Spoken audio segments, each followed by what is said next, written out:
ये जो ग्राफ बना रहा हूं ये नेसेसिटी बताएगा आपको कौन किस चीज के ऊपर डोमिनेंट है। ठीक है, एक जगह इस एक्सिस पे आपका होता है पीएच और यहाँ पे आपका होता है वॉल्यूम ऑफ एसिड यूज्ड। ठीक है, ग्राफ की वेरिएशन कुछ इस तरीके से निकल के आती है।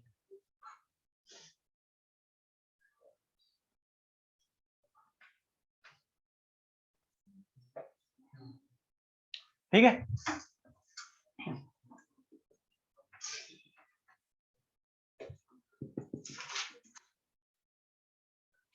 देखो एक मिनट, यहाँ पे आपका पीएच 8.3, यहाँ पे आपका पीएच है 4.4। चलो देखो, सबसे पहले आपने क्या किया था, ब्यूरेट की, अब एम क्या है पहले ये समझ लो। एम हमारा ये है कि अलग अलग एंटिटी के अपने को सेपरेट कॉन्सेंट्रेशन निकाल, ये हमारा एम है। ठीक है, कैसे निकालेंगे, ग्राफिकल तरीके से निकालेंगे। ये ग्राफ क्या है, on the basis of the observation पे है या एक्सपेरिमेंटल डेटा के आधार पे है। ठीक है, नाउ सबसे पहले आपने क्या किया कि आपने अपनी ब्यूरेट को ओपन किया, उससे एसिड को रिलीज किया। तो यहाँ पे साइड में हम ब्यूरेट भी बना दे रहे हैं। ठीक है,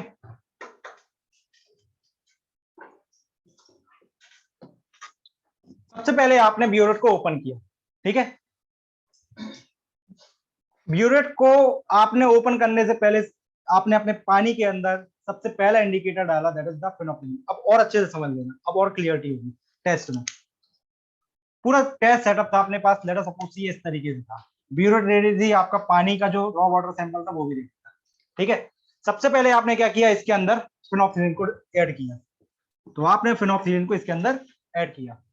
ठीक है, ना जैसे ही आपने फिनोक्सिलिन को ऐड किया, पूरे पानी का कलर क्या हो जाएगा, पिंक कलर का हो जाएगा। ना आपने एसिड का जो नॉब है उसको ओपन किया, एसिड आना शुरू हुआ। इंडिकेटर है आपका फिनोक्सिलिन, वो अपना कलर चेंज करना शुरू करेगा। कैसे चेंज होगा, चेक कीजिए। फिनोक्सिलिन को जैसे ही डालोगे आप पानी के अंदर, उसका डार्क पिंक कलर हो जाएगा। जैसे जैसे एसिड के साथ रिएक्ट करते जाएगा, वैसे वैसे उसकी जो इंटेंसिटी ऑफ पिंक कलर है वो रिड्यूस होते जाएगा। एक स्टेज ऐसे आएगी कि आपको पिंक कलर एकदम कलरलेस जैसा अपीयर होने लगेगा। वो स्टेज कहां, किस पीएच पे रीच होगी, eight a stage of the 8.3। इस स्टेज पे जो भी आपकी एसिड यूज हुई है उसको मैंने नोट कर लिया। लेट अस सपोज से उस एसिड का अमाउंट हमने यूज किया, let us suppose say it is the P amount of the acid. ठीक है, P is the amount of acid which is use at a pH of the OH, sorry at a pH of 8.3। अब point ये है कि sir ऐसा क्यों हुआ, मतलब ये जो आपका फिनोक्सिलिन है जो कि आपका बेसिक इंडिकेटर है। अच्छा एक पॉइंट उसमें, फिनोक्सिलिन में आप लिख लो बेसिक इंडिकेटर और मिथाइल ऑरेंज में आप एसिडिक इंडिकेटर लिखो। फिनोक्सिलिन आपका बेसिक इंडिकेटर है, मिथाइल ऑरेंज आपका एसिडिक है। और पीएच से भी देखने को समझ में आ रहा है, तो वो बेसिक रेंज में है, ये एसिडिक रेंज में। ठीक है, चलो इधर आओ वापस से। तो पॉइंट ये था कि आपका जो पानी का कलर है वो कलरलेस क्यों हो गया, या ऐसा क्या हुआ, एसिड ने किसके साथ ऐसे रिएक्ट की कि पानी का जो वापस से कलर है वो वापस से कलरलेस हो गया। तो अप टू द पीएच आपके जो डोमिनेटेड आयन होते हैं वो होते हैं आपके हाइड्रोक्सिल आयन। और ये चीज मैंने शुरू में भी बताई थी, अगर pH of water more than 9 हुआ तो वहां पे क्या होंगे, हाइड्रोक्सिल आयन की कंसंट्रेशन प्रेजेंट होगी। तो यहाँ पे आपके क्या होंगे कि जो हाइड्रोक्सिल आयंस रहेंगे वो H पॉजिटिव के साथ, मैं पूरा एसिड नहीं लिख रहा हूँ, मैं H पॉजिटिव लिख रहा हूँ, ये इसके साथ कंबाइन होंगे और बना देंगे आपका water. Now at the same pH आपका जो कार्बोनेट आयन है वो भी ट्रेसेस में रिएक्ट करना शुरू करेगा। जैसे जैसे आपका पीएच रिड्यूस होते जाएगा, वैसे वैसे आपका जो कार्बोनेट आयन है कन्वर्ट होते जाएगा किसके अंदर, बाइकार्बोनेट के आयन। लेकिन half portion of the carbonate ion convert होता है इन बाइकार्बोनेट आयन के अंदर। So at the pH of the 8.3 और at the amount of acid PML, आपके जो हाइड्रोक्सिल आयन है वो कंप्लीटली रिएक्ट कर जाते हैं और आपके हाफ पोर्शन जो कार्बोनेट के हैं वो कन्वर्ट हो जाते हैं किसके अंदर, आपके बाइकार्बोनेट्स के अंदर। तो ये आपके कौन से हैं, कन्वर्टेड। भाई ओरिजिनली भी तो प्रेजेंट है पानी के अंदर बाइकार्बोनेट, आधे तो यहां से आ गए। ठीक है। नाउ वापस से आप इस पीएच रेंज में पहुंचे, आपका पानी वापस से पूरा हो गया कलरलेस। आपको इंडिकेशन मिल गया कि हमारे हाइड्रोक्सिल आयन खत्म हो चुके हैं।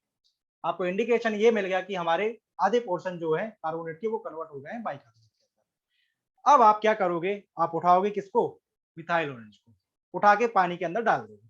पानी का कलर क्या हो जाएगा, रेड ब्राउन हो जाएगा। ठीक है। अब वापस से आप नॉब को ओपन करोगे, कंटिन्यूशन आपका जो आपका टाइट्रेशन है वो चलते जाएगा। अब up to the pH of the 4.4 यहाँ पे इंडिकेशन दिखना शुरू हो जाएगा। आपका जो रेड ब्राउन कलर है वो डाइल्यूट होते जाएगा, पानी मिक्स होते जाएगा, और आपका किस में कन्वर्ट होते जाएगा, आपका येलो कलर में कन्वर्ट होते जाएगा। Intensity of the yellow colour will indicate the end point of the titration. तो यहाँ पे आपका क्या होगा कि जो आपके रिमेनिंग पोर्शन जो आपके थे कार्बोनेट के जो ओरिजिनली प्रेजेंट थे, कार्बोनेट के आपके जो ओरिजिनली प्रेजेंट थे, ये आपके साथ पहले रिएक्ट करेंगे एसिड के साथ, कन्वर्ट हो जाएंगे किसके अंदर, H2CO3 के अंदर। और जो आपके जो कन्वर्टेड पोर्शन वाले थे, कन्वर्टेड पोर्शन वाले थे, ये भी आपके साथ रिएक्ट करेंगे हाइड्रोजन के साथ और leads to formation of the H2CO3। और जो रिमेनिंग आपके CO3 नेगेटिव थे, ये भी आपके H पॉजिटिव के साथ रिएक्ट करके क्या बना देंगे, H2CO3। और यहाँ पे जाके आपकी टाइट्रेशन क्या हो जाएगी, कंप्लीट हो जाएगी। आपके लिए OH का कंसंट्रेशन पता पड़ जाएगा कैसे, बाय यूजिंग दी पीएच।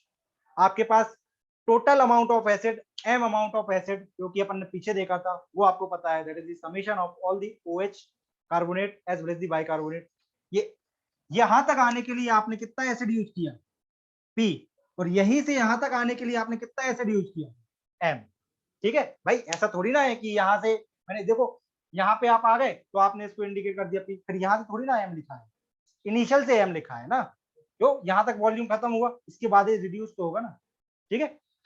तो टोटल अमाउंट ऑफ एसिड आपका M यूज हुआ, यहाँ पे आपको टोटल कंसंट्रेशन मिल जाएगी, पीएच आपको पता रहेगा, आप वहां से OH को निकाल लोगे।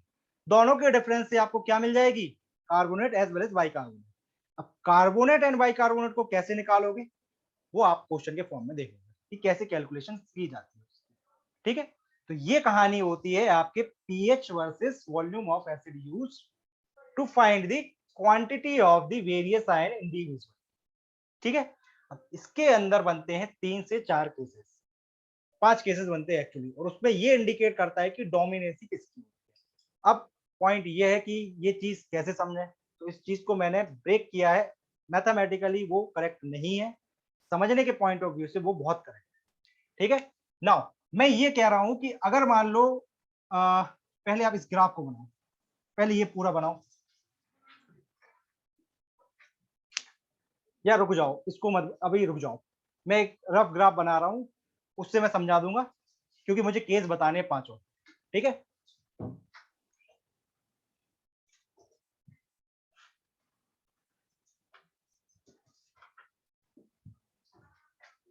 मैथमेटिकली ये करेक्ट नहीं है, ध्यान रखना। मैं ए बोल रहा हूं आपके OH के लिए, बी बोल रहा हूं मैं आपके CO3 जो आधे पोर्शन कन्वर्ट हो गए, be remaining portion of CO3 के लिए जो कन्वर्ट हुए, और सी जो आपके हैं वो आपके ये वाले हैं। ठीक है। क्या क्या बोल रहा हूं मैं, समझो इधर। मैं ये बोल रहा हूं कि ए आपके OH वाले के लिए जो एसिड यूज है, बी आपकी आधे पोर्शन जो CO3 के कन्वर्ट हो गए, बी जो रिमेनिंग पोर्शन कार्बोनेट के कन्वर्ट हुए किसके अंदर, एसिड के अंदर, और सी आपके डायरेक्ट बाइकार्बोनेट आयन जो आपके ओरिजिनली प्रेजेंट। ठीक है। अब कहानी ये है कि यहां से मैं लिख दूंगा इसको A + 2B + C डिवाइड में 2। ठीक है। मैं बोल रहा था ये मैथमेटिकली करेक्ट नहीं है। ठीक है। बस समझने का तरीका है इसको कि आसानी से याद हो जाएगा, क्योंकि अगर मैं अभी ये बोलूंगा कि M = P, सबसे पहला केस यहाँ पे देखो, तो फर्स्ट केस आपका है, लेट अस सपोज से कि आपका मान लो P ≠ 0 एंड M जो है वो आपका = 0, तो बताओ यहाँ पे कौन सी अल्केनिटी प्रेजेंट होगी।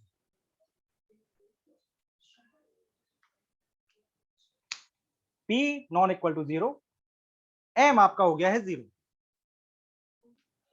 पहला केस ये है, सोच के बताओ कि कौन सी अल्केनिटी प्रेजेंट होगी। अरे कोई भी अल्केनिटी प्रेजेंट नहीं होगी, M टोटल 0 हो गया, देखना M कहां से निकाला है, इनिशियल से कोई अल्केनिटी नहीं है। तो ये वाला केस एग्जिस्ट नहीं करेगा। रिवर्स केस एग्जिस्ट करेगा। रिवर्स केस क्या बोल रहा हूं, P equal to 0, M not equal to 0। बताओ अभी किसकी अल्केनिटी यहाँ पे प्रेजेंट होगी, carbonate and bicarbonate and, अब यही गलती होती है, यही गलती होती है, इसलिए मैंने इस फॉर्मूले को लिखा है। क्या कर सकते हो भाई, P की वैल्यू कितनी है, A प्लस बी, ये आपका P है, आपका M क्या है, पूरा है, चेक करो, P इक्वल टू 0 मतलब A प्लस बी 0 है, मतलब क्या बचा, सिर्फ C नॉट इक्वल टू 0 है। तो किसकी अल्केनिटी प्रेजेंट हुई, ओनली बाइकार्बोनेट की अल्केनिटी प्रेजेंट। तो ये पहला केस है। अब उससे निकालोगे तो ढूंढते रहो, P 0 हो गया, लेकिन समझ में नहीं आ रहा अभी आधे पोर्शन कहाँ गए, पता ही नहीं है, इसलिए मैंने वो फॉर्मूला लिखा था। ठीक है, तो यहाँ पे आपके पास सिर्फ और सिर्फ किसकी अल्केनिटी प्रेजेंट होगी, बाइकार्बोनेट की अल्केनिटी प्रेजेंट होगी। नाउ लेट अस सपोज से next case, case number 2, P अगर M के बराबर है। अब बताओ P अगर M के बराबर है, पहले फॉर्मूला से देख ले, पहले फॉर्मूले से देखते हैं। नाउ P आपका क्या है, A प्लस बी, M क्या है आपका A plus 2B plus C divide में 2। ऐसे भी लिख सकते हो A/2 plus B plus C/2। दोनों इक्वलिटी बराबर कब हो सकती है, जब ये भी 0, ये भी 0, ये भी 0। जब ये 0 हो, ये मतलब दोनों इक्वलिटी कब बराबर हो सकती है, जब A और मतलब B और B बस रहे, B इक्वल टू B होना है ना, तो A को भी अलग होना पड़ेगा और C को भी अलग होना पड़ेगा। तो B क्या है यहाँ पे, ओनली कार्बोनेट। आया समझ में, ग्राफ से समझ लो। अगर P आपका M के बराबर हो गया, P M का बराबर होना क्या इंडिकेट करेगा आपको, ये वाला पोर्शन यहाँ पे मर्ज हो जाएगा, इसका मतलब आपका सिर्फ क्या है, कार्बोनेट अकेले प्रेजेंट है। सेम केस आपका क्या बना सकते हो, P greater than M/2, P less than M/2, check कर लो। नेक्स्ट केस आपका है P ग्रेटर देन M/2 या P less than M/2, substitute करो इनइक्वालिटी में। P का वैल्यू कितना है, A प्लस बी। मैं बोल रहा हूं ये डायमेंशनली करेक्ट नहीं है, मैथमेटिकली सिर्फ याद करने का तरीका बताया हूं, ठीक है। A plus B is more than A/2, नहीं M/2 है ना, हाँ, A plus 2B plus C 2, ठीक है बाय 4 आएगा ना। तो ये केस में अपन ऐसा कर लेते हैं कि P/2 is greater than M/2 या M should be greater than P/2, और नेक्स्ट केस में ये लगा दूंगा कि P/2 is greater than M, ठीक है। तो आपका क्या हो जाएगा, A प्लस B/2, और ये भी आपका क्या हो जाएगा 2, ये चलेगा यहाँ पे M की वैल्यू। नाउ ये वाला 2 क्या हो जाएगा, कैंसिल हो जाएगा। इसका मतलब क्या हुआ, A plus B equal to A plus 2B plus C। कहने का मतलब यहाँ से क्या होगा, A प्लस बी माइनस एक और B इस A प्लस C, C को तो डेफिनेटली 0 होना पड़ेगा। देन इसके बाद A माइनस बी आ जाएगा। अगर इस इक्वलिटी को एक इक्वल करना है तो आपको B को भी क्या करना पड़ेगा, 0 करना पड़ेगा। A अकेला आ गया, इसका मतलब क्या है, हाइड्रोक्सिल आयन चाहिए। तो ऐसे आप कई सारे केसेस बना सकते हो कैलकुलेशंस के लिए। ये एक दो कैलकुलेशन थी, ऐसे P less than M/2 more than M/2 किसकी किसकी अल्केनिटी डोमिनेट करेगी, वो यहाँ पे है ऐसे केसेस, ठीक है। तो अभी इतना बनाओ, फिर ये केसेस को प्रॉपरली मैं लिखवाऊंगा, ठीक है, कि किस केस में क्या है। ये समझ में आ गया, बस मुझे मुझे ये वाला फॉर्मूला बस बताना था। अब मैं इसी फॉर्मूले को यूज करके ये सारे केसेस प्रॉपरली लिखवाऊंगा, ठीक है। पहले आप इस साइड वाला बनाओ ये पूरा फॉर्म ये, और फिर केसेस लिखेंगे पांचों।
वापस से समझा दूंगा ये सारे केसेस, किसी को नहीं आया वो समझ में वापस से समझा दूंगा।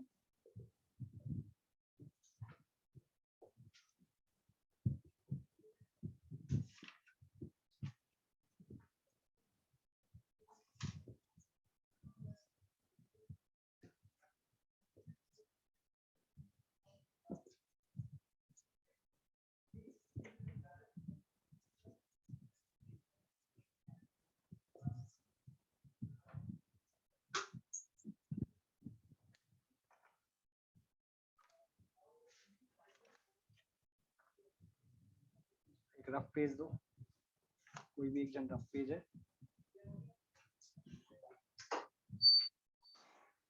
चलो अच्छा रहने दो, इस पे कर ले रहा हूँ मैं, साइड पे कर लेंगे, रहने दो।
लिख लिया ये केसेस भी लिखो।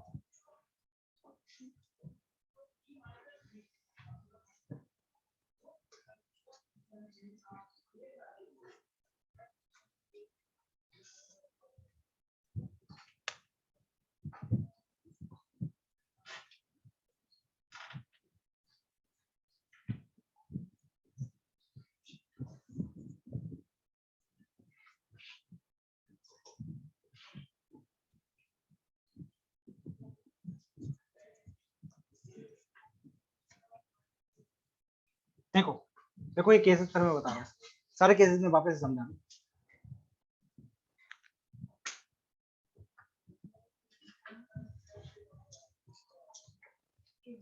हाँ केसेस लिख लो पहले, मैं फिर बता रहा हूँ सारे, एक एक करके सारे समझा रहा हूँ।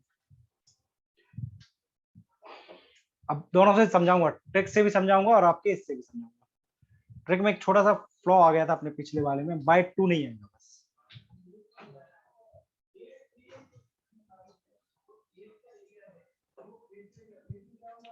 ये मिटा दूं, ये कर्व मिटा दूं ना, इसमें नहीं लिखना वो, ये भी इस कर्व में मत करना।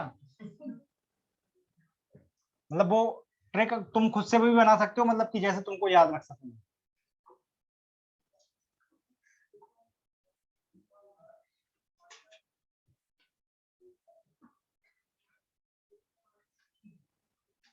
अब जाके अल्किनिटी अभी भी नहीं हुई खत्म, अब इसकी लिमिट और रह गई है बस। हाँ अब तो सीधी छुट्टी होगी क्यों? हाँ यार अब तो छुट्टी ही करेंगे, अब सीधा अब क्या देंगे अपने, 6 तो बजी गए। चलो आज 15-20 मिनट पहले छोड़ देंगे। कल भी यही बोला पक्का आज। हाँ मतलब 7 645 पे 640 630 कहाँ जाना है? मसूरी?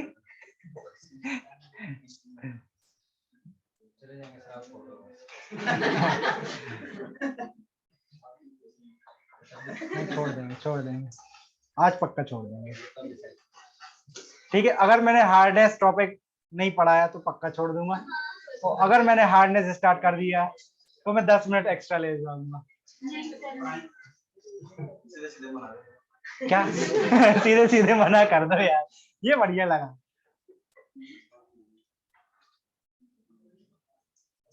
अरे यार कायदे से ना तुम लोगों की इन्वायरमेंट की क्लास से पहले कोई क्लास, तब फिर मजा आएगा मुझे, तब फिर मैं 8 घंटे भी खींच सकता हूँ ना, बीच में आधे घंटे का ब्रेक ले लेंगे।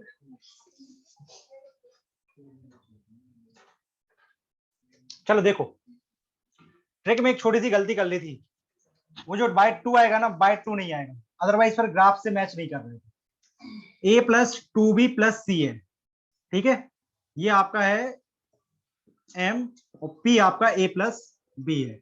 अब पहला केस उठाओ, पहला केस क्या बोल रहा है, m equal to p। First case में आपका m जो है वो p के बराबर कब हो सकता है, p इक्वल टू आपका m है, मतलब a plus b is equal to a plus 2b plus c। Equality दोनों बराबर कब हो सकती है, जब b भी 0 हो और आपका c भी 0 हो, ये भी नहीं हो और ये भी नहीं हो, तब जाके a इक्वल टू a के बराबर होगा। इसलिए आपका a कौन सा चीज को इंडिकेट कर रहा था ग्राफ में,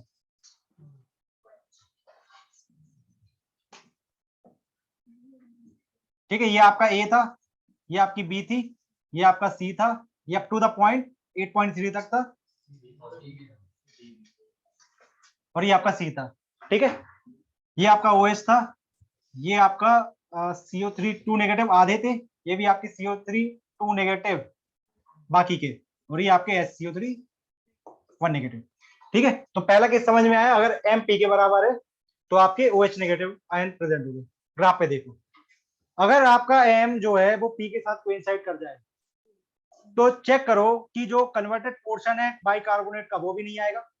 कन्वर्टेड पोर्शन नहीं आ रहा है, इसका मतलब ऊपर का जो CO3 है वही प्रेजेंट नहीं था, तो सिर्फ कौन सी चीज प्रेजेंट थी, OH नेगेटिव आयन। हो गया दोनों चीजें वेरीफाई। नाउ नेक्स्ट आ जाओ, आपका M 0 है, sorry M not equal to 0 है और P इक्वल टू 0 है। पहले आपकी इनइक्वालिटी से देखो, M 0 है, इसका मतलब A प्लस नहीं P 0 है, A प्लस B जो है वो आपकी क्या है 0 है, इसका मतलब आपका A प्लस 2B भी क्या होना चाहिए 0 होना चाहिए, मतलब C जो है वो नॉन इक्वल टू 0, सिर्फ और सिर्फ C प्रेजेंट होगा। C का मतलब आपका क्या था, बाइकार्बोनेट आयन की अल्कली प्रेजेंट थी।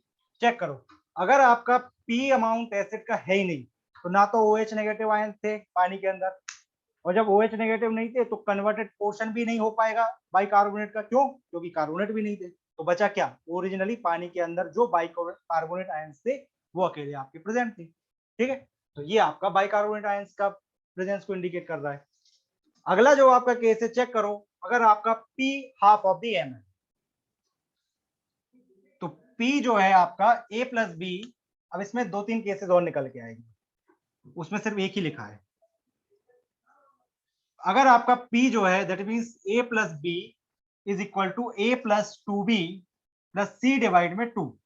अब इसको कैसे करोगे, पहला तरीका, first A plus B equal to A by 2 plus B plus C by 2।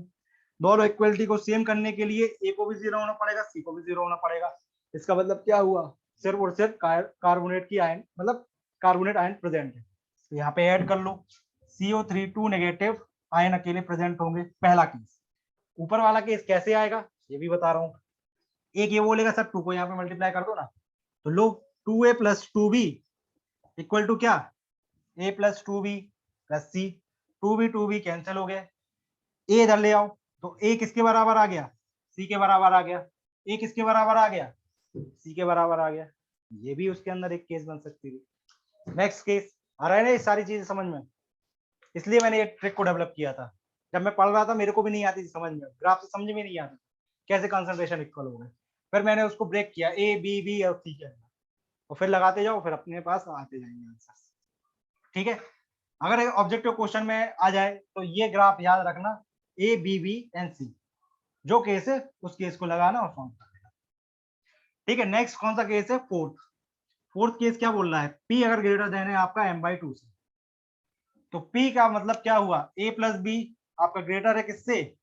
A plus 2B plus C/2 से। इसका मतलब ये हुआ कि A/2 plus B plus C/2 is A plus B। B तो B कॉमन है यहाँ पे, B और B कॉमन है। A डोमिनेट किसके ऊपर कर रहा है? C के ऊपर कर रहा है। इसका मतलब चेक करो कि किसकी डोमिनेंसी दिखाई देगी आपको, OH आयन की दिखाई देगी as well as carbonate ion की डोमिनेंसी दिखाई देगी। मतलब आपका C जो है या बाई कार्बोनेट है वो आपका प्रेजेंट कम होगा।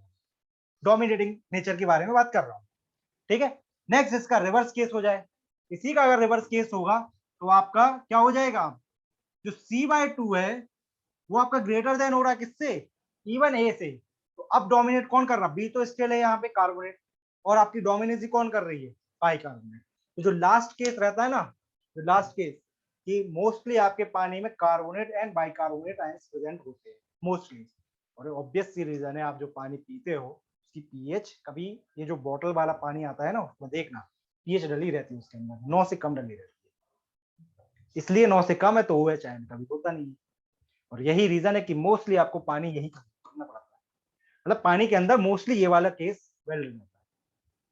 कभी जाना जो आपकी जो कैंपर आती है ना उसके अंदर देखना पीएच डली रहती है, स्लाइटली अल्कलाइन रहता है पानी।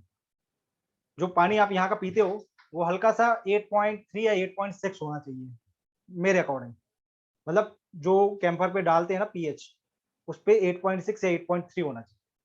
कई बार 9 भी डालते हैं, 9 से ऊपर पानी नहीं डालते, मतलब 9 से ऊपर वाला पानी आप पिए नहीं पाओगे। ठीक है, हाइपर टेंशन हो जाएगी। ठीक है, तो ये सारे केसेस थे। आगे सारे केसेस समझ में, पांचों केस। कार्बोनेट अकेला क्यों है और वो दोनों इक्वल क्यों है, ये वाला पूछ रहा हूँ। हाँ, उसमें ऐड कर लो ना वो कार्बोनेट वाला भी।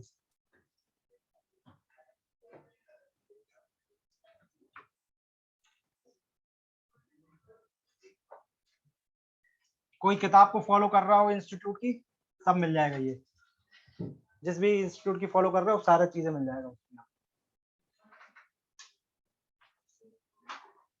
वो समझ में नहीं आते उसमें क्योंकि वो डायरेक्ट ऐसे लिख देते हैं। ठीक है,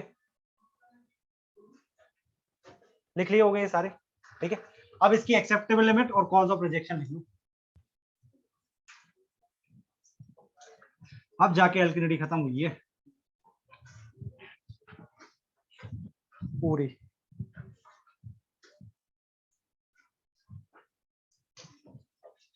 बस नाउ इसकी एक्सेप्टेबल लिमिट है आपकी 200 मिलीग्राम पर litre and cause of rejection है 600 मिलीग्राम पर लीटर।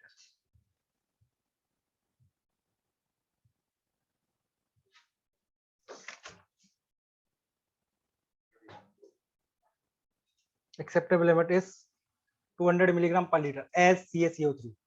हमेशा अल्किनिटी हार्डनेस को CaCO3 के स्केल पर रिप्रेजेंट करते हैं एज CaCO3 एंड 600 मिलीग्राम पर लीटर एज CaCO3।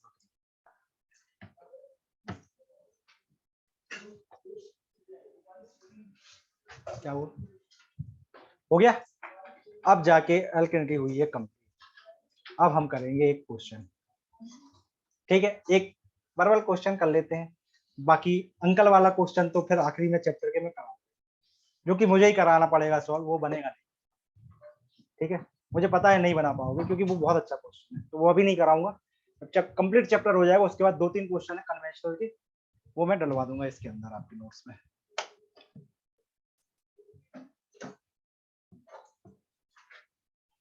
या चलो बाद में कर, अभी करना है तो अभी कर लो, बाद में कर लेते हैं, चलो इकट्ठे ही कर लेंगे क्वेश्चन। नेक्स्ट लिखो पीएच। पीएच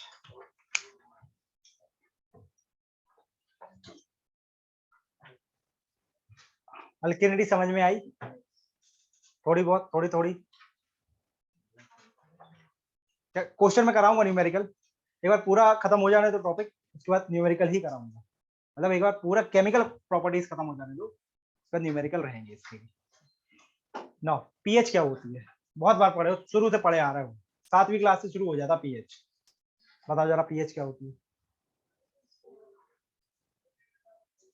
पीएच क्या होती है?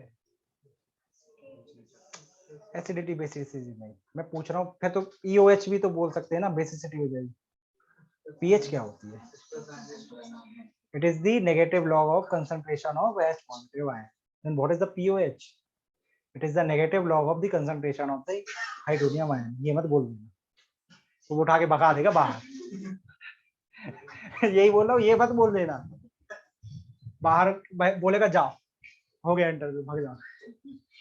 सुनो, पीएच क्या होती है कि आपके पानी के अंदर H positive and OH negative ion concentration रहती है, ठीक है।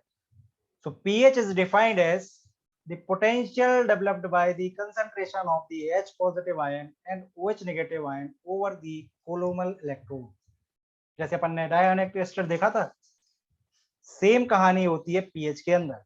पोटेंशियोमीटर पढ़े हो 12th क्लास में, पढ़े होगे, ये लाओ मत फिजिक्स में करते हो पोटेंशियोमीटर पे, हाँ, उसमें आप पीएच नहीं निकालते हो, लेकिन निकलवाना चाहिए उनको, पोटेंशियोमीटर पे आता ही नहीं है निकालते। तो पीएच की डेफिनेशन क्या है? It is the concentration of H positive ion as well as the OH negative ion when impart the मतलब potential difference over the calomel electrode. अब कोलोमल इलेक्ट्रोड ही क्यों यूज करते हैं? रीजन इसका ये है कि जो इलेक्ट्रोड है वो सिर्फ और सिर्फ सेंसिटिव है आपके लिए H एंड OH आयन की कंसंट्रेशन को अट्रैक्ट करने, इसलिए स्पेसिफिक नाम दे दिया वहां पे कोलोमल। डायनेमिक टेस्टर में मैंने कोई स्पेसिफिक नाम नहीं दिया था, ठीक है, क्योंकि उसमें कोई स्पेसिफिक चीज नहीं थी। आप कोई से भी इलेक्ट्रोड जो यूज करोगे, आपके पास आयंस जो है वो आके चिपक जाएंगे, ठीक है। लेकिन आपका जो H सिर्फ और सिर्फ H एंड OH को निकालने के लिए आपको कोलोमल इलेक्ट्रोड यूज करना पड़ेगा ना। और क्या डेफिनेशन हो सकती है? आप सारी फर्जी डेफिनेशन दे सकते हैं इसके बाद। It is indicating the acidity, it is also indicating the basicity. इसकी रेंज होती है 0 से 14। किसी को पता है 0 से 12 भी होती है? किसी को पता है 0 से 12 भी होती है? होती है यूके में, यूके में होती है 0 से 12 की पीएच स्केल है। तुम जो यूज कर रहे हो वो 0 से 14 यूज करो, जरूरी थोड़ी ना कि अमेरिका वाला वो यूज करे, अलग अलग स्केल हो सकती है। स्केल के चेंज होने से रिजल्ट में वेरिएशन नहीं। आपके यहाँ पे मान लो मान लो 1 मीटर के अंदर, मान लो फॉर एग्जांपल अपन 100 सेंटीमीटर लेके चल रहे हैं, हो सकता है कोई दूसरी कंट्री इस चीज को डिफरेंट तरीके से यूज कर रही है। तो कभी भी स्केल के चेंज होने से प्रॉपर्टीज में चेंज नहीं होता, याद रखना, ठीक है। नाउ पीएच का वैल्यू अगर 7 से कम होगा तो किस चीज को इंडिकेट करेगी? आपकी एसिडिटी को। अगर पीएच का वैल्यू अगर 7 से ज्यादा हो जाएगा then it is indicating the basicity, ठीक है। अगर 7 रहेगा then it is called the neutral. Now इसके अलावा और क्या डेफिनेशन हो सकती है जो आपने पहले बोली? It is the negative log of the concentration of the OH ion, pH OH negative ion. So pH will be nothing but the log of concentration of 1 upon में H पॉजिटिव आयन। यहां से निकल के आता है आपका pH negative log of, क्यों 1 upon में A है ना, ठीक है। तो negative log of the concentration of H positive ion. गलती करने के सबसे ज्यादा चांस है कि भाई कंसंट्रेशन को किसने, और गेट वाला क्वेश्चन यहीं पे घुमाता है। 2 नंबर का क्वेश्चन आया था मिली मोल्स, 2009 में आया है एक क्वेश्चन, चेक करना, मिली मोल्स में दिया उसने, आंसर आएगा 9.2, उसमें 0.92 भी है। कंसंट्रेशन जो दी हुई है खटाक से डालोगे 0.92 आंसर आएगा, अगला 0.92 लगा के बड़ा कुछ यूनिट वूनिट देखना ही नहीं है। कंसंट्रेशन यहाँ पे डालते हैं मोल्स पर लीटर के, मोल्स पर लीटर, याद रखना भाई ये मोल्स पर लीटर, ठीक है। जो भी वैल्यू रहेगी आपको मोल्स पर लीटर में ही डालनी है, मोल्स पर लीटर में कंसंट्रेशन डालेंगे। इसलिए दे रहा हूँ, गलती करने के बहुत ज्यादा चांसेस, ठीक है। इसको ही आप बोलते हो पीएच। नाउ एक और इक्वेशन होती है कि concentration of H positive ion into concentration of OH negative ion is 10 to the power of -14। यदि मैं यहाँ पे नेगेटिव लॉग ले लेता हूं तो negative log of H positive ion, दोनों तरफ लॉग लिया है, ठीक है, plus log of OH negative ion is minus sign को उस साइड कंज्यूम कर दिया, जो यहां से निकल के आएगा 14 इक्वल टू 14। ये क्या कहलाता है? पीएच। ये क्या कहलाता है आपका? Negative log of OH ion, POH equal to 14। क्या अल्किनिटी का पीएच से कोई रिलेशन है? क्या अल्किनिटी का पीएच से कोई रिलेशन है? अल्किनिटी का पीएच स्केल से कोई relation, to be more specific, pH scale से कोई रिलेशन नहीं। ठीक है, तो ये आपका पीएच की कहानी है। मेन क्वेश्चन यहाँ पे बनता है, गेम खेलता है मोल्स पर लीटर पे। गेट में 3 से 4 क्वेश्चन आए हैं, 2-2 मार्क्स के आए हैं, और सारे क्वेश्चन में क्रक्स सिर्फ एक ही है, या तो एक में यूनिट से गेम खेला है, एक में उसने ये वाली इक्वेशन यूज की है। 2020 का क्वेश्चन है ये, जिसमें ये वाली इक्वेशन यूज होगी। जो मैं बोल रहा हूँ यहाँ पे मोल्स पर लीटर वाला, मतलब जो मिली मोल्स में डाला था आंसर, वो 2009 का क्वेश्चन होगा, शायद 2009 या 2008 का। और एक क्वेश्चन है इंडस्ट्रियल जो वाटर है उसको मिक्स किया 2018 का क्वेश्चन, 17 का। 3 क्वेश्चन आया अभी तक पीएच। गेट के क्वेश्चन घर जाके लगाओगे, मिल जाएगा। नाउ देखो पीएच के बारे में थोड़ा सा जानकारी, फिर इसको लिखना। मैं चाहूँ मैं देखूंगा कल करवा दूंगा, नहीं तो क्वेश्चन तीनों करवा दूंगा। जब प्रीवियस ईयर लगा रहे हो तो मैं फिर क्यों कराऊं यहाँ पे, मैं अच्छे और दूसरे क्वेश्चन ले आन दूंगा, है ना। थोड़े से रंगे क्वेश्चन ले आने देंगे, आप लोग प्रीवियस ईयर लगा ही रहे हो ना, तो प्रीवियस ईयर वहां से कर लो। मैं फिर प्रीवियस ईयर यहाँ पे नहीं करा रहा, मैं दूसरे क्वेश्चन ले आऊंगा। ठीक है, तो थोड़ी और ज्यादा अच्छी प्रैक्टिस हो जाएगी। देखो पीएच के अंदर, pH is an artificial scale, pH is an artificial scale, pH is an artificial scale in the range of 0 to 14. pH is an artificial scale in the range of 0 to 14, which is used to indicate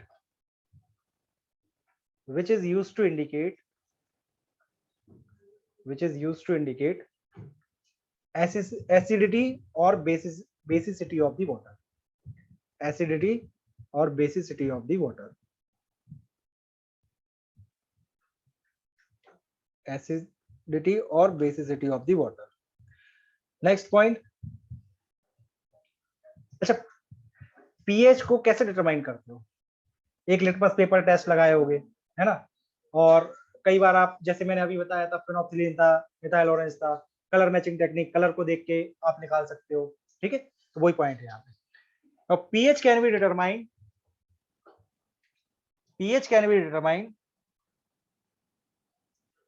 pH can be determined with the help of,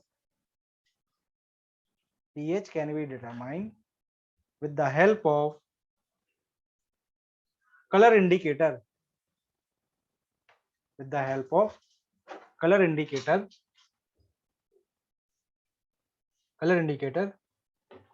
and color is induced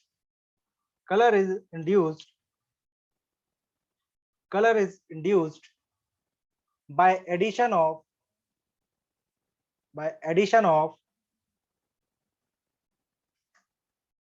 phenolphthalein, methyl orange or bromothiamyl blue.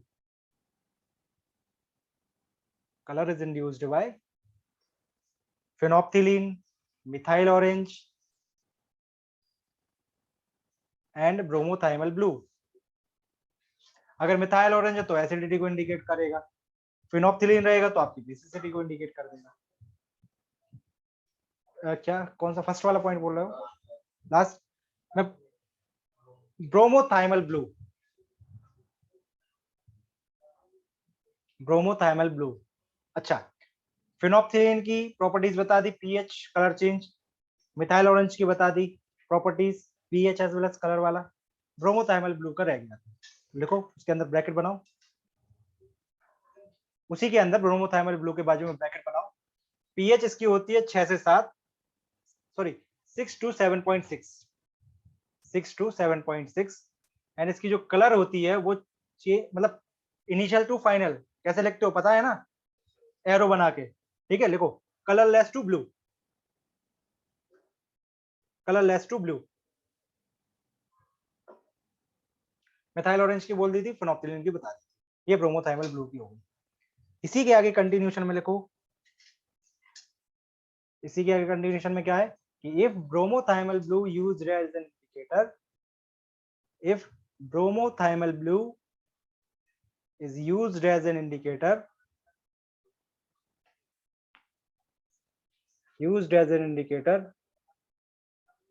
then it is called then it is called aquascope.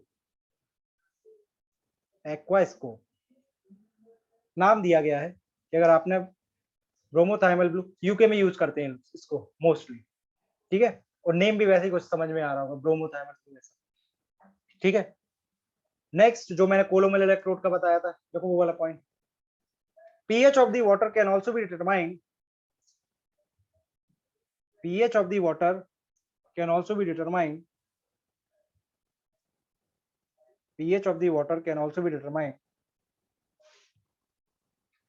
with the help of, pH of the water can also be determined with the help of potentiometer, with the help of potentiometer using Calomel electrode, using Calomel electrode, CALOMEL, Calomel, Calomel electrodes, ठीक। Now इसकी acceptable limit of the pH, acceptable limit कितनी है इसकी, acceptable limit आपकी 6.5 to 8.5, ये latest है, ठीक है, 6.5 to 8.5। Cause of rejection, cause of rejection में नो रिलैक्सेशन, नो रिलैक्सेशन, इस पीएच के अलावा नहीं जाना है कहीं पे भी।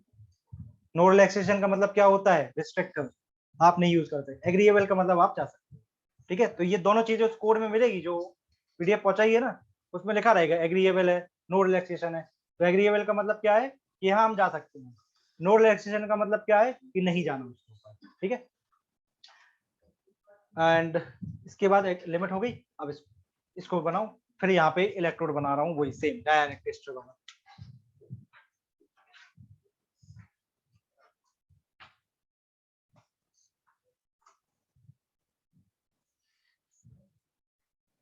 कह रहा है 6:30 हो गए सर। अब मुझे क्या, मैं स्किप कर दूंगा कोई चीज पर, बैठे रहना। सच में तुमको पता ही नहीं पड़ेगा मैं कहाँ स्किप कर गया। तो या तो देखो दो ही चीजें हैं, आपको घर जल्दी जाना तो टॉपिक को फिर रिड्यूस करना पड़ेगा कहीं ना कहीं।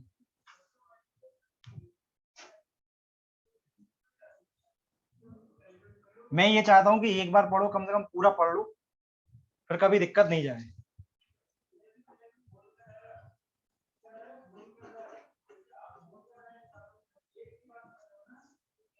इतना बड़ी बड़ी कोचिंग में भी नहीं मिलेगा जो वेल एस्टेब्लिश्ड है। उठा के देख लेना नोट्स।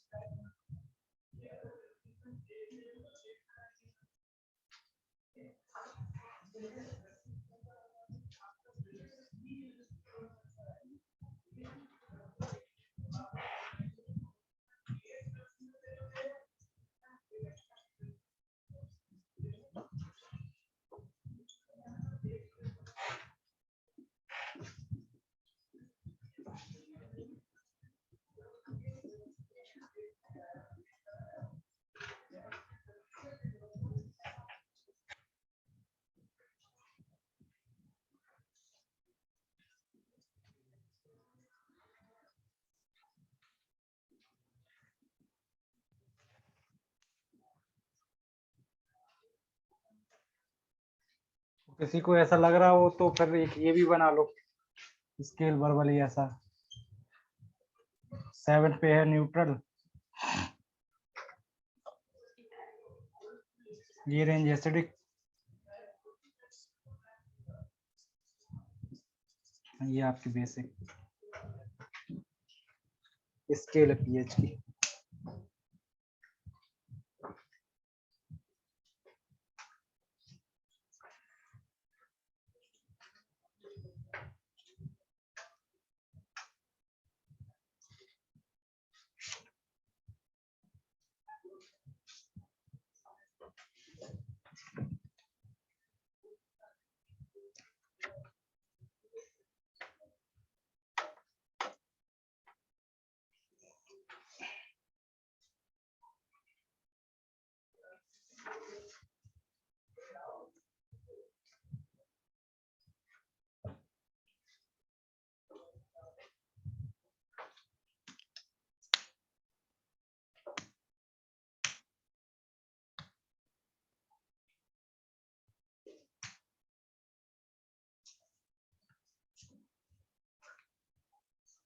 पूरी कॉपी भर जाएगी इन्वायरमेंट में, जितनी मोटी मोटी कॉपी रखो पूरी भर जाएगी, लिख के दे रहा हूँ। अराउंड 450 पेज के करीब की भरेगी कॉपी, इतना है इन्वायरमेंट। 350 की तो पूरी भर जाएंगी, इतने की 350 वाली तो सारी भरेगी, अलग से अटैच करने पड़ेगी, भर जाएगी भर जाएगी, 300 से कम नहीं जाएगी।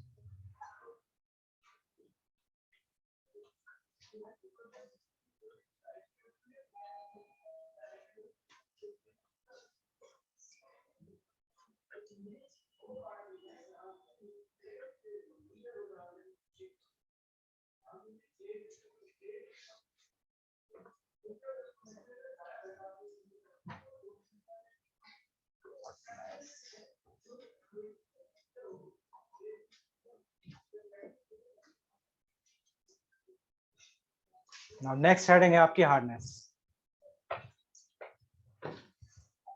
अगली हेडिंग है हार्डनेस।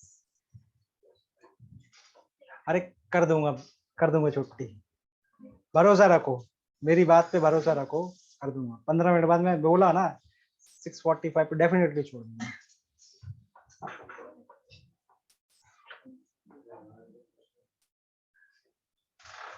समझता हूँ यार, आप लोग भी थक जाते हैं। लंच करने के लिए बस ब्रेक मिलता होगा, बस 10 to 1 रहती है क्लास, 1:30 2 ही तक रहती है सीधी। नहीं 10 से 1 तक रहती होगी, 1 to 2 आपका ब्रेक रहता हूँ, 2 बजे में ही आ जाता हूँ। देखो नेक्स्ट हेडिंग है, मैं हार्डनेस का बस डिक्टेशन लिखाऊंगा, समझाऊंगा सारी चीजें, ठीक है। हार्डनेस रिवाइज करके आना यार, आज की क्लास थोड़ा सा अल्केनिटी इंपॉर्टेंट टॉपिक है, प्लीज सब लोग रिवाइज करके आना, ठीक है। मैं प्लीज जनरली बहुत कम टॉपिक पे यूज करता हूँ, अगर यूज किया हूँ तो उसकी सीरियसनेस को समझना, क्वेश्चन आपको मिलेंगे, ठीक है। कहीं पे भी किसी भी एग्जाम में आपको क्वेश्चन मिल जाएंगे, कुछ नहीं पढ़ोगे हल्के इसमें, क्वालिटी पैरामीटर से आपको हार्डनेस, अल्केनिटी और वो जो पेज, उससे डायरेक्ट क्वेश्चन मिल जाएंगे। पेज से तो डायरेक्ट क्वेश्चन आए ही हैं, और उसमें सीधी सी बात है, नहीं पढ़े हो आप गैस कर ही नहीं सकते हो ना, आपकी शेयर गैस काम आएगी। शेयर गैस समझते हो क्या होती है? शेयर गैस का मतलब ये होता है कि आप दो ऑप्शन को एलिमिनेट कर देते हो, 50-50% चांसेस। प्रोबेबिलिटी पढ़ोगे मैथ्स में, उसमें आता है एक क्वेश्चन शेयर गैस का, ठीक है, उसमें करनी पड़ती है वो शेयर गैस, वही आती है। तो अगर मान लो आप, देखो गेट में तो मैं बोलूंगा कभी तुक्का मत मारना, और कभी भी अगर 50-50% चांस आपका फंस रहा है ना, कभी मत लगाना वो क्वेश्चन। श्योर शॉर्ट रहता है कि उसमें क्वेश्चन अच्छी किस्मत लेके पैदा नहीं हुए, बहुत नल्ली किस्मत लेके पैदा, है ना। इसलिए ना उस पर गलती से भी 50-50% चांस कम होता है। 75% अगर चांसेस लग रहे हैं, देन एक अच्छा अटेम्प्ट हो सकता है कि हाँ आपका सही होगा, क्योंकि 50-50 में ना हमेशा नेगेटिव मार्क होता है, ठीक है। बाकी एई के एग्जाम में आपको मिल जाएगा, मतलब क्योंकि उसमें इतना डिफरेंस नहीं रहता है नंबर का। जैसे मान लो कई लोगों का ये सोचना है, क्या है, एक क्वेश्चन मतलब 3 क्वेश्चन सही कर दो, या 3 क्वेश्चन गलत, एक क्वेश्चन सही कर दो, बराबर है। उनका ये मानना रहता है, तो चल जाता है वहां पे। लेकिन अगर मान लो जैसे आप लोग यहाँ नेगेटिव मार्किंग है, कितनी है पॉइंट, नहीं मतलब 1/4 है ना, तो आपका 2 मार्क्स का एक क्वेश्चन है, 180 इंटू 2 360 है ना, 180 क्वेश्चन होंगे, और 2 मार्क्स का होगा, ऐसे ही कुछ है। तो 2 डिवाइड में 4 दैट इज 0.5 की नेगेटिव मार्क्स, फिर भी ठीक है। 180 होंगे ना, 360 का है ना, 180 क्वेश्चन 2 मार्क्स पर 1 question, 360 and then 300 that is 1020, ठीक। और उसके बाद 100 मार्क्स का वो है आपका इंटरव्यू, सो 11020 या 1120, ठीक है। अब पॉइंट ये है कि अगर मान लो इसने 0.5 की नेगेटिव मार्किंग रखी है, तो हाँ आप जा सकते हो, थोड़ा सा मतलब अगर 50-50% चांसेस जा सकते हो। बट इन केस अगर यूपीपीएससी की बात करो, नेगेटिव 1 मार्क्स रहेगा वहां पे, 3 मार्क्स 1 क्वेश्चन, 1/3 नेगेटिव मार्क। इसका मतलब क्या हुआ, 3 into 1/3 that is 1 marks deduct होगा किसी भी इनकरेक्ट आंसर के लिए। उधर मत मानना नेगेटिव मार्क्स, उधर पे बहुत खटाक से रिड्यूस होंगे, समझ रहे हो मार्क्स, तो वहां पे नहीं मानना। जिधर पे भी ना 1 मार्क्स या आपकी 0.67 0.25 0.33 तक तो चल जाती है। मैं इवन आपको ये सजेशन करूंगा कि मत मानना है, मतलब तुक्के मत मारना, क्योंकि 0.5 भी बहुत ज्यादा है। क्योंकि अगर मान लो आप देखोगे ना कि जितना आपको आता है उतने ही में ही आपने बहुत अच्छी एक्यूरेसी रखी, आपका सिलेक्शन श्योर शॉट है। आप अगर बहुत ज्यादा के अंदर गए तो फिर आप नेगेटिव मार्क्स कैरी कर जाओगे, और पता मतलब हार्डली 15-20 नंबर से सिलेक्शन रुकते हैं। जो सिलेक्शन लेता है ना उसमें कोई वो मतलब चिप लगा के पैदा नहीं हुआ, या कि मतलब बहुत कुछ खा के पैदा हुआ है। बस फर्क ये रहता है, पहले मेरी भी एक आदत थी कि मैं बहुत नेगेटिव करता था, फिर सोर्सेस को बंद कर दिया हमने। मतलब एक सिंगल कॉपी से पढ़ो, जितना पढ़ रहे हो उतना ही पढ़ो, जो आ रहा है उसी को ही अच्छे से करना, बस उतने में सिलेक्शन लिए हैं, और होते भी हैं, सच में ये चीज है। बहुत ज्यादा आप टॉपिक को पढ़ोगे ना, या अलग अलग 10 तो सोर्स रखोगे, कंफ्यूजन ही रहेगा, हमेशा हमेशा कंफ्यूज रहोगे, ये भी पढ़ लो वो भी पढ़ लो। सिंगल सोर्स रखो और शॉर्ट नोट्स बना के चलो, पैरेलली शॉर्ट नोट। एनवायरमेंट के तो नहीं बनेगी, एनवायरमेंट के आप बना भी नहीं पाओगे। एनवायरमेंट का तो मैं यही बोलूंगा कि शॉर्ट नोट छोड़ दो, फालतू में लॉन्ग ही नोट्स पढ़ो। बाकी आपके जैसे इसके हो गए हाईवे के आप सारे बना डालो। यदि किसी के पास नहीं है, मेरे अगर शॉर्ट नोट्स चाहिए, मेरे शॉर्ट नोट नहीं है, उसमें सारे मेंस वेंस के सब है, तो आपको अकेला शॉर्ट नोट नहीं, आपको पूरा मेंस तक का कवर हो जाएगा। अगर पॉसिबल होगा तो मैं भोपाल जाके इसको शेयर कर दूंगा, अभी तो नहीं करूंगा क्योंकि अभी आपके पास है नहीं है, ठीक है। या आप खुद के शॉर्ट नोट बनाओ, शॉर्ट नोट खुद के बनाओगे ना वो ज्यादा अच्छा रहेगा। फालतू की हैंडबुक जो चलती है मार्केट, कतई मत लो, बिल्कुल लेने का कोई सेंस नहीं है। अननेसेसरली कंफ्यूजन रहेगा, पढ़ते रहोगे, यही कहानी चलती रहेगी। शॉर्ट नोट आप बनाओ अपने, क्रोम के बना सकते हो, टॉस के बना सकते हो, आरसीसी के बना सकते हो, कोरल प्रोविजंस वाले। इसके बाद स्टील के बना सकते हो, ट्रांसपोर्टेशन के ले सकते हो, सॉइल के ले सकते हो। सॉइल और ट्रांसपोर्टेशन के तो मैं ही प्रोवाइड कर दूंगा, ठीक है, मेरे से पढ़ लेना अगर जिसको जिसको भी चाहिए हो। इसके अलावा आप एनवायरमेंट बीएमसी के नहीं बनाओगे क्योंकि सारा कुछ पढ़ना पड़ेगा, पर सीबीएम के बना सकते हो आप, ठीक है। इरिगेशन के लिए मैं बोलूंगा कि बना लो, क्योंकि गेट या बाकी के एग्जाम्स में इरिगेशन उतनी आती है, लेकिन आपके शॉर्ट नोट से कवर हो जाए। पॉइंट ये है कि इरिगेशन बहुत अच्छे से पढ़ेंगे, सारे टॉपिक को कवर किया होगा, ठीक है। हाइड्रोलॉजी के बना लो, जिसमें ज्यादा इंपेरिकल फॉर्मूले है ना, उसको आपको शॉर्ट नोट्स ऐसे होने चाहिए कि बहुत ज्यादा शॉर्ट भी नहीं बनाना है, खुद को ही समझ में नहीं आ रहा, एटलीस्ट कुछ चीजें तो लिखो ताकि आपको खुद समझ में आए, रिकॉल हो जाए वो सारी चीजें, ठीक है। तो शॉर्ट नोट्स कैसे बनाना है उसका मैं एक सैंपल टाइप का पहुंचा दूंगा, या मैं एक पूरे सब्जेक्ट का पहुंचा दूंगा आपको, उससे आप कंक्लूड कर लेना आपको किस तरीके से बनाना, ठीक। चलो अब लिखो हार्डनेस का डेफिनेशन। हो गया ना 5 मिनट का ब्रेक, हो गया ना, देखो कितना बढ़िया स्पीच दे दिया यार। लिखो hardness, it is the ability of, आज मैं सिर्फ डिक्टेशन लिखाऊंगा, इसका पूरा कहानी कल समझाऊंगा। It is the ability of water, it is the ability of water to destroy, it is the ability of water to destroy the surfactant property, the surfactant property,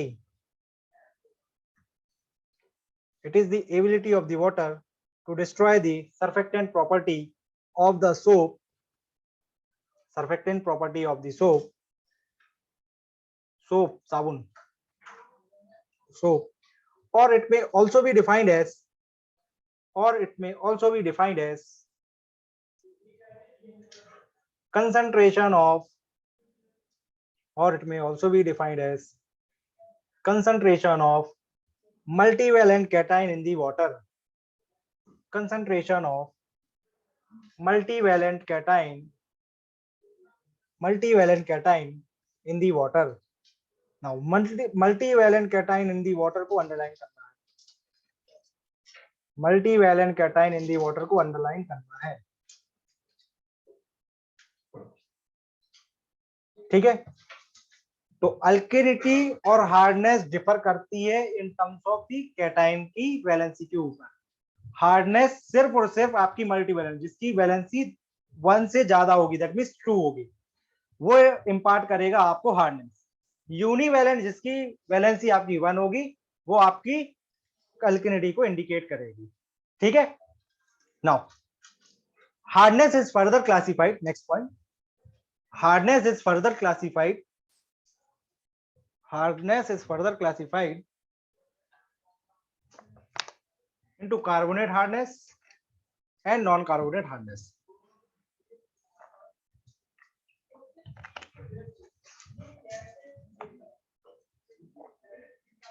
Carbonate hardness, hardness is further classified into carbonate hardness and non-carbonate hardness and non-carbonate hardness. Carbonate hardness क्या होती है, definition लिखो।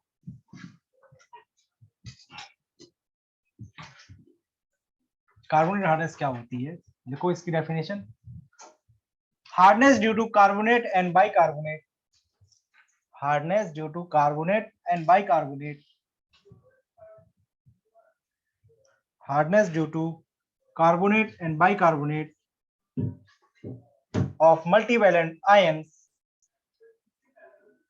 hardness due to carbonates and bicarbonates of multivalent ions,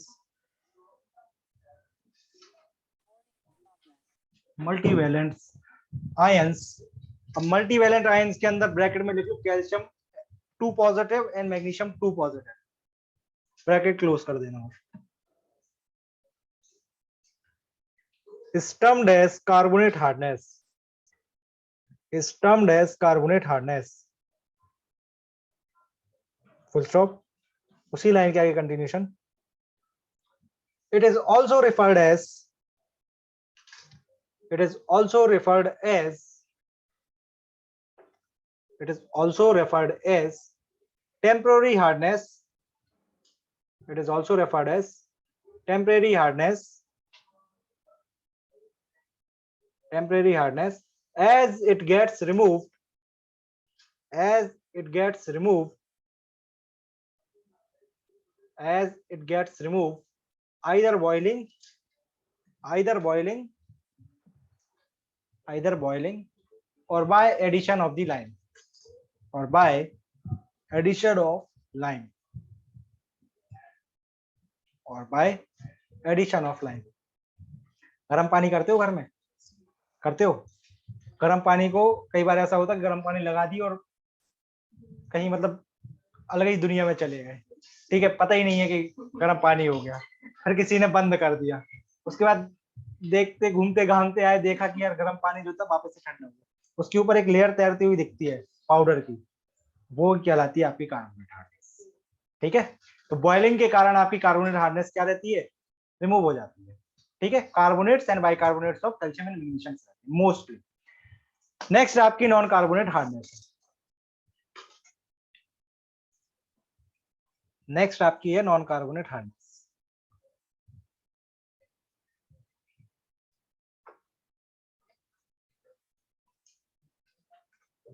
Now hardness due to, hardness due to, hardness due to, hardness due to,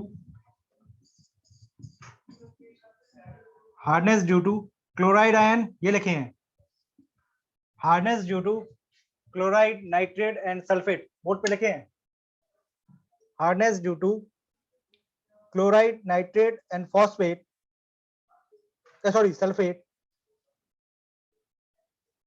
of multivalent cation, hardness due to chloride, nitrate, sulfate of multivalent cation is termed as non-carbonate hardness, is termed as non-carbonate hardness, multivalent cation of multivalent cation is termed as non-carbonate hardness. Next point, hardness in water, hardness in water, hardness in water is induced, hardness in water is induced either due to organic or inorganic particles, either due to organic or inorganic particles.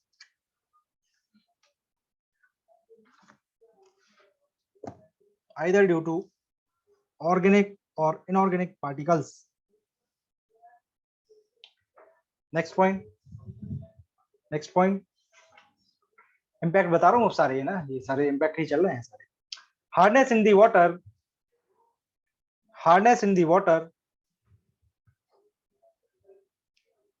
in the water impart bad taste. Hardness in the water impart bad taste. It also increases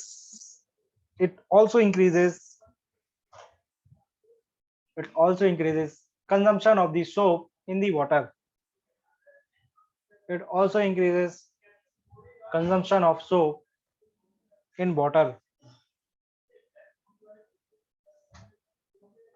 Next point. It leads to incrustation and corrosion in the pipe. It leads to incrustation and corrosion.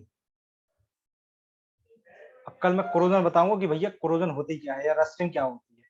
अभी सबको पता है कि ऐसे ही रहता है, हवा के साथ रिएक्ट कर जाएगा और जंग लग जाएगी. वो नहीं होती है कोरोजन. ठीक है. Now hardness due to MgSO4, chemical formula लिखना है इसका, केमिकल फॉर्मूला लिखना. Hardness due to MgSO4,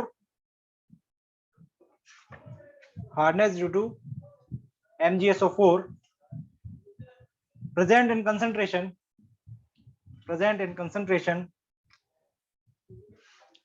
concentration greater than hardness due to MgSO4 greater in concentration 50 milligram per liter, 50 milligram per liter causes the laxative effect,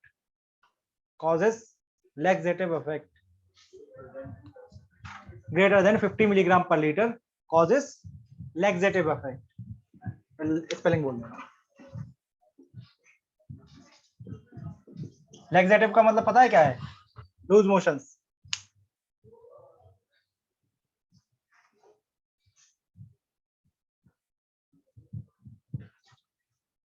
Now, next point. Hardness is determined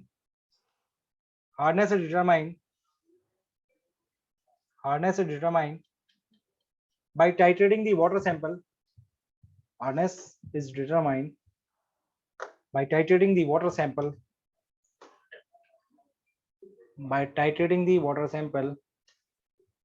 Ethylene diamine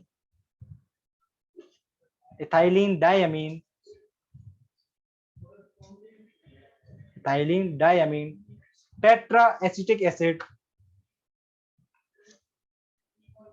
ethylene diamine tetraacetic acid, bracket में लिख लो EDTA, bracket में लिख लो EDTA, that is the ethylene diamine tetraacetic acid. ठीक है. EDTA solution with EBT as an indicator, with EBT, that is हाँ एरिक्रोम black T. देख लो सब.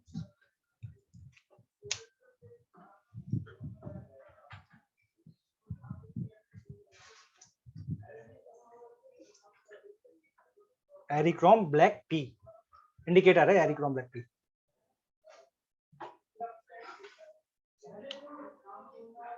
Next है इसकी acceptable limit and cause of rejection limit.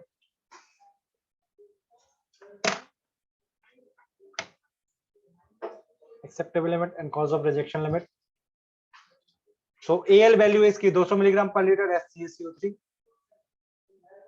Same as that of alkalinity है 200 and 600. Acceptable limit इसकी 200 milligram पर लीटर एंड COR वैल्यू है 600 milligram पर लीटर SCaCO3. एक नोट पॉइंट और डालो.